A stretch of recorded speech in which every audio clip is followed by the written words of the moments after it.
Dear students, इस video में हम electric current density, mean free path, drift velocity के बारे में बात करेंगे।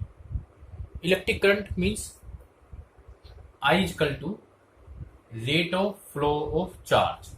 यदि Q चार्ज एक कंडक्टर में फ्लो होता है, this is flow charge in time t, तो rate of flow charge that represents the electric current. और we can say that if t is 1 second, time यदि 1 सेकेंड होता है, then I is equal to Q। Per second flow होने वाला charge electric current को represent करता है। यहां से हम इलेक्ट्रिक करंट की यूनिट लिख सकते हैं। I equal to unit of Q is coulomb and unit of time is second. 1 coulomb per second, that is the unit of electric current, and 1 coulomb per second is also represented by ampere. 1 coulomb per second s to the power minus 1, that should be equal to 1 ampere. Ampere को हम a से, coulomb को हमने c से represent किया, पर second को second inverse 1, ampere को ए से रिप्रेजेंट किया है। यदि हम ये कंसिडर करते हैं कि एक इलेक्ट्रॉन का charge 1.6 into 10 to the power minus 19 coulomb होता है, यदि पर सेकंड में फ्लो होने वाला चार्ज इलेक्ट्रिक करंट के इक्वल है, तो हम लिख सकते हैं I equal to Q equal to N into E. I equal to N into E, क्योंकि Q equal to N into E होता है, यहाँ पर N नंबर ऑफ इलेक्ट्रॉन्स और E इलेक्ट्रॉन का चार्ज है। या हम ये कह सकते हैं कि यदि 1 एम्पियर करंट फ्लो हो रही है, तो उसमें N इंटू ई इतने इलेक्ट्रॉन्स का फ्लो होने पर 1 एम्पियर करंट फ्लो होगी, और N equal to 1 upon E. 1 upon E means 1.6 into 10 to the power minus 19। इसको हम सोल्व करते हैं तो इसकी वैल्यू आती है 6.25 into 10 to the power 18 electrons. अब क्योंकि हमने I इक्वल टू Q लिया था, यानी ये पर सेकेंड, तो इलेक्ट्रॉन्स पर सेकेंड। इट मीन्स यदि 6.25 into 10 to the power 18 electron 1 second में फ्लो होते हैं, तो 1 एम्पियर करंट के वो इक्वल होंगे, या 1 सेकेंड में 6.25 into 10 to power 18 electron flow होंगे, तब उस सर्किट से या उस कंडक्टर से 1 एम्पियर करंट फ्लो होगी। Now current density. Current density, एक इलेक्ट्रिक वायर, सपोज ये इलेक्ट्रिक वायर है, इसका cross sectional area A, I current flow हो रही है, तो electric current density that is represented by J, it should be electric current upon cross sectional area, J equal to I upon A। This is the electric current density. यदि हम unit की बात करते हैं तो ये होना चाहिए एम्पियर पर मीटर स्क्वायर। ये इलेक्ट्रिक करंट डेंसिटी की यूनिट होगी, या इसका हम डायमेंशनल फार्मूला लिखते हैं तो A upon L square, A L to the power minus 2। Current density एक वेक्टर क्वांटिटी होती है। ये इलेक्ट्रिक करंट डेंसिटी हुई। अब हम इसमें मीन फ्री पाथ और रिलैक्सेशन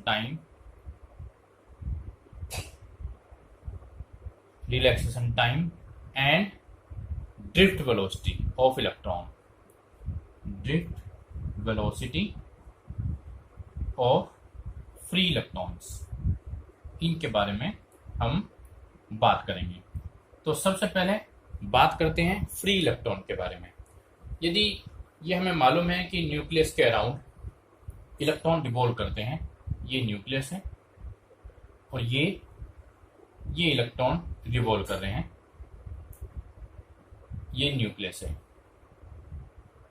यदि हम नंबर ऑफ ऑर्बिट को इंक्रीज करते चले जाएं, क्योंकि न्यूक्लियस के ऊपर पॉजिटिव चार्ज होता है, इलेक्ट्रॉन के ऊपर निगेटिव चार्ज होता है, तो इलेक्ट्रॉन रिवॉल्व करते हैं और साथ साथ न्यूक्लियस से बाउंडेड भी रहते हैं। जैसे जैसे ऑर्बिट की न्यूक्लियस से डिस्टेंस इंक्रीज होती है, ये जो अट्रैक्टिव फोर्स है between the electron and nucleus, ये कुछ कंपेरेटिवली फर्स्ट के कंपेरेटिवली कम होगा, थर्ड में सेकंड के कंपेरिजन में कम होगा, फोर्थ में थर्ड के कंपेरिजन में कम होगा, फिफ्थ में फोर्थ के कंपेरिजन में कम होगा। तो जैसे जैसे ऑर्बिट का डिस्टेंस न्यूक्लियस से इंक्रीज होता है, ये अट्रैक्टिव फोर्स की वैल्यू कम होती जाती है। और कुछ ऐसे इलेक्ट्रॉन होते हैं जो यहाँ से इस बाउंडेशन को से बाहर आ जाते हैं। यदि उनको कुछ एनर्जी मिल जाए तो उस एनर्जी की हेल्प से वो इस बाउंडेशन से, क्योंकि ये बाउंडेशन ऑलरेडी कम हो चुका है, तो वो उस बाउंडेशन से बाहर निकल आते हैं और उनका नाम होता है फ्री इलेक्ट्रॉन्स। किसी भी कंडक्टर में या किसी भी मटेरियल में इलेक्ट्रिक करंट फ्लो या चार्ज कैरियर इलेक्ट्रिक करंट के लिए रेस्पॉन्सिबल होते हैं। यानी किसी भी मटेरियल में फ्री इलेक्ट्रॉन्स का नंबर जितना ज़्यादा होगा वो उतना ही अच्छा कंडक्टर माना जाता है, और फ्री इलेक्ट्रॉन्स का नंबर जितना कम होता है वो बैड कंडक्टर माना जाता है। मेटल्स में इन जनरल फ्री इलेक्ट्रॉन्स का नंबर ज़्यादा होता है, इसलिए मेटल्स अच्छे कंडक्टर होते हैं, गुड कंडक्टर होते हैं।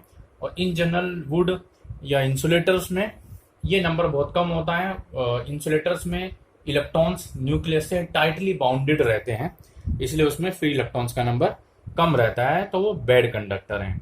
और सेमीकंडक्टर में ये बाउंडेशन इलेक्ट्रॉन्स कंडक्टर से कम रहती है और इंसुलेटर से ज़्यादा रहती है, इसलिए सेमीकंडक्टर में फ्री इलेक्ट्रॉन्स होते हैं, लेकिन कंडक्टर के कंपेरिजन में कम होते हैं, मेटल के कंपेरिजन में कम होते हैं। तो इसलिए सेमीकंडक्टर की कंडक्टिविटी कंडक्टर और इंसुलेटर के इन बिटवीन होती है। सपोज ये एक कंडक्टर है, इस कंडक्टर को हमने एक बैटरी से कनेक्ट किया। इस कंडक्टर की लेंथ L है, और क्योंकि पॉजिटिव इधर है, निगेटिव इधर है, इलेक्ट्रॉन की डायरेक्शन इधर से इस तरफ होगी, पॉजिटिव टर्मिनल की तरफ इलेक्ट्रॉन अट्रैक्ट होंगे। और हमने अभी फ्री इलेक्ट्रॉन्स के बारे में पढ़ा है कि जो फ्री इलेक्ट्रॉन्स मूव करते हैं कंडक्टर में, फ्रीली मूव करते हैं, और वो इतनी फ्रीली मूव करते हैं जैसे गैस मॉलिक्यूल्स मूव करते हैं, वो गैस की तरह बिहेव करते हैं, गैस मॉलिक्यूल की तरह बिहेव करते हैं। इसलिए इन फ्री इलेक्ट्रॉन्स को हम गैस इलेक्ट्रॉन्स, इस नाम से भी इसको हम पढ़ते हैं, गैस इलेक्ट्रॉन्स।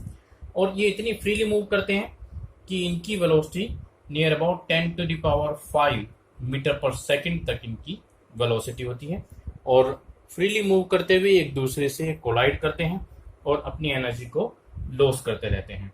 जब ये एक दूसरे से कोलाइड करते हैं तो उस समय उनकी कोलिजन के टाइम पर वेलोसिटी 0 हो जाती है, और वो उनकी डायरेक्शन और वेलोसिटी डायरेक्शन चेंज हो जाती है, उसके साथ साथ वेलोसिटी 0 हो जाती है, और कोलाइड करने के बाद वो फिर से अपने मूवमेंट स्टार्ट करते हैं।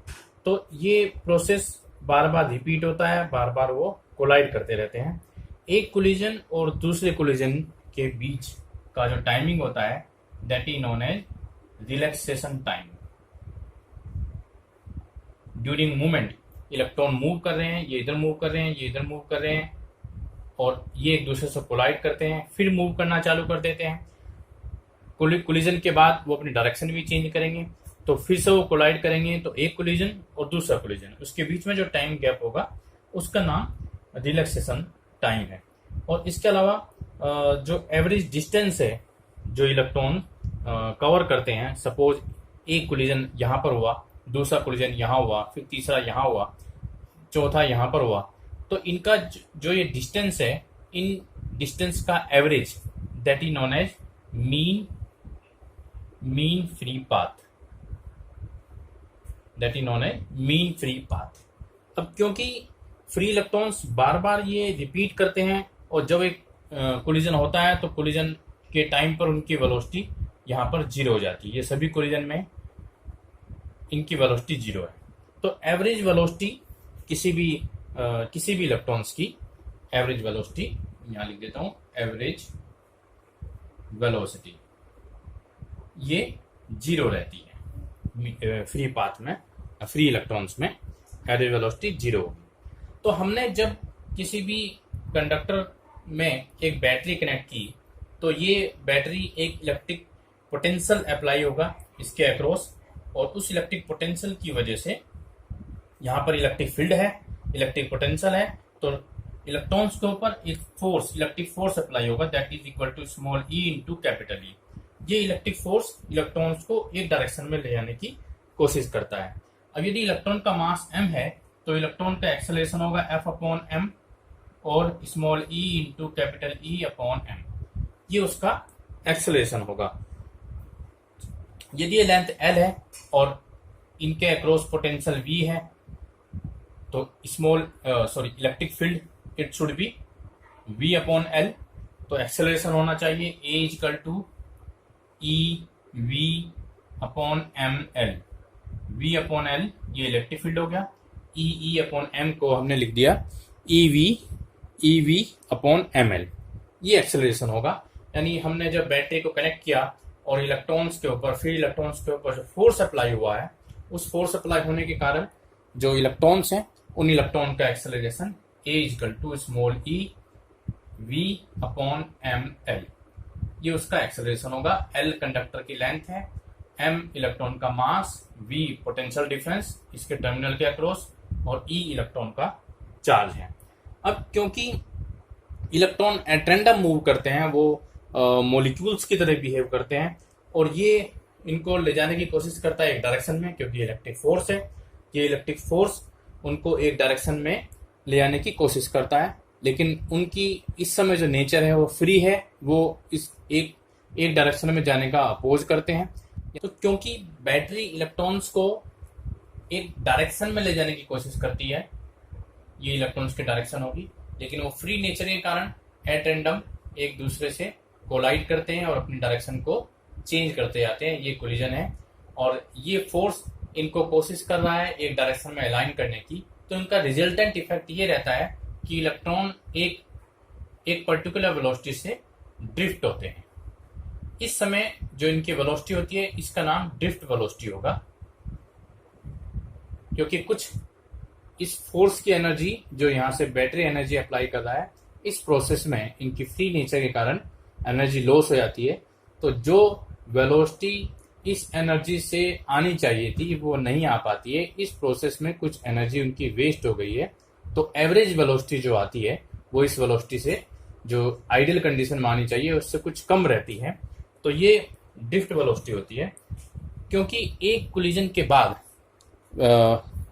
जो इलेक्ट्रॉन है वो रेस्ट से स्टार्ट होता है, तो उसकी जो वेलोसिटी होगी, यदि एक पर्टिकुलर इलेक्ट्रॉन की हम बात करते हैं, V equal to U plus A T, तो एक पर्टिकुलर इलेक्ट्रॉन की वेलोसिटी V1 है, वो इनिशियल से स्टार्ट हो रहा है कोलिजन के बाद, उसका एक्सेलरेशन A है, और वो जहां से सपोज यहाँ से कोलिजन के बाद स्टार्ट हुआ और यहाँ से यहाँ तक का टाइम उसका रिलैक्सेशन टाइम है, जिसको हम टो से रिप्रेजेंट करते हैं, तो A इंटू टो। तो एक इलेक्ट्रॉन की velocity V1 equal to A into tau, suppose ये टो 1 है। अब यहाँ से यहाँ तक के लिए सपोज ये टो 2 है, तो सेकंड वेलोसिटी हम ले सकते हैं। अगेन यहाँ से फिर से इसका इनिशियल वेलोसिटी 0 है, 0 प्लस A टो 2। यहाँ से यदि यहाँ जा रहा है या यहाँ से यहाँ पर जा रहा है तो फिर से इसकी इनिशियल वेलोसिटी 0 हो गई। तो यहाँ का रिलैक्सेशन टाइम टो 3 है, तो V3 equal to 0 plus A tau 3।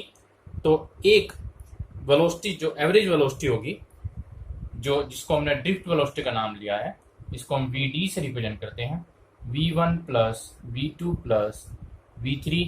यदि n कोलिजन होते हैं तो Vn upon divided by n, ये इसकी ड्रिफ्ट वेलोसिटी होती है, जिसको हम VD से रिप्रेजेंट करते हैं।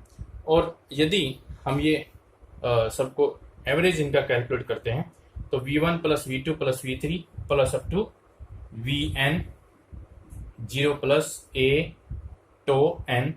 यदि इसका एवरेज लेते हैं तो V1 plus V2 plus V3 plus to Vn upon n, ये VD के इक्वल हो गया, equal to A τ1 plus τ2 plus τ3 plus up to τn divided by n। यदि हम उसको टो से रिप्रेजेंट करते हैं एवरेज रिलैक्सेशन टाइम, तो ये हमारे पास आता है drift velocity is equal to a into tau, that is the relaxation time. And a हम पहले निकाल चुके हैं, वी डी यहाँ लिख देता हूं मैं, V D equal to E V upon M L tau. तो किसी भी इलेक्ट्रॉन, फ्री इलेक्ट्रॉन की ड्रिफ्ट वेलोसिटी जब हम सभी कोलिजन को कंसिडर कर रहे हैं वो होती है V D equal to E V tau upon M L, या इलेक्ट्रिक फील्ड की फॉर्म में V upon L electric field है, तो दूसरी फॉर्म हो सकती है E upon M tau electric field की फॉर्म में। ये ड्रिफ्ट वेलोसिटी का फॉर्मूला होता है।